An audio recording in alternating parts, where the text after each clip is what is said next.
Blood in the water, dark and red and raw. You're nothing until the thrill of the kill becomes your only law.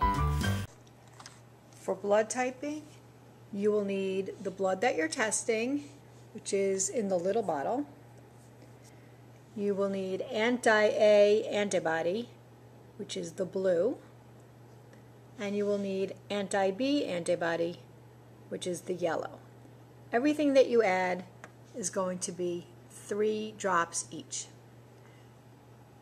You will also need a tray that has an A section, a B section, and an RH section.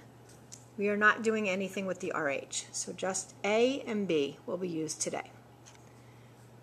You'll also need some toothpicks. Remember, you're going to mix each well with a separate toothpick so that you don't contaminate.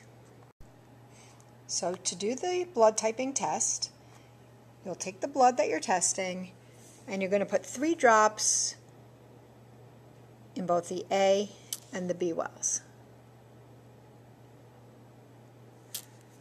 Be careful not to squeeze too much because this stuff is very expensive and we don't want to waste materials. Anti-A antibody, the blue, 3 drops only goes in A.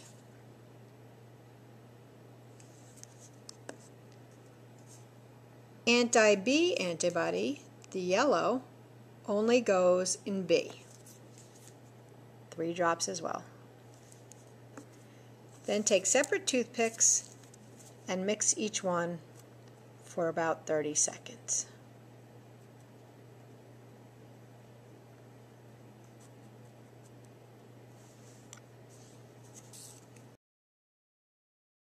If the antibody found its matching antigens on the blood cell, then a reaction occurs.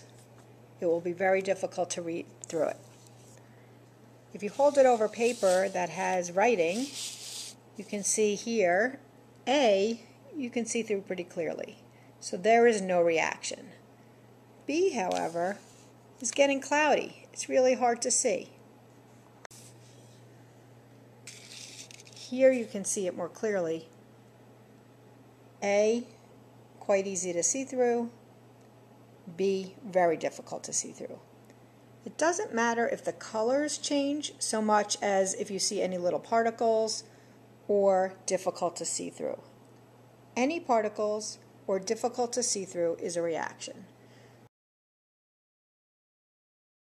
So here, A, no reaction. B had a reaction. Whichever cell has the reaction, it's that blood type. This is blood type B because B had a reaction. In this example, both A and B are difficult to read through. You can read a little bit through A, but it's still difficult. Any reaction is a reaction. You can also see that the colors are a little different. That doesn't matter. If there's any reaction, it's a reaction. So both A and B in this case had a reaction. That means this was blood type AB. In this case, both A and B are clear. You can see through right to the pictures underneath. If there is no reaction and it's super clear, crystal clear like glass, there is no reaction. So if both A and B had no reaction, this would be type O, because there are no antigens on the blood cells for the antibodies to react to. And if you return, be ready to learn, or is that unfair? Oh wait, I don't care, that's just how I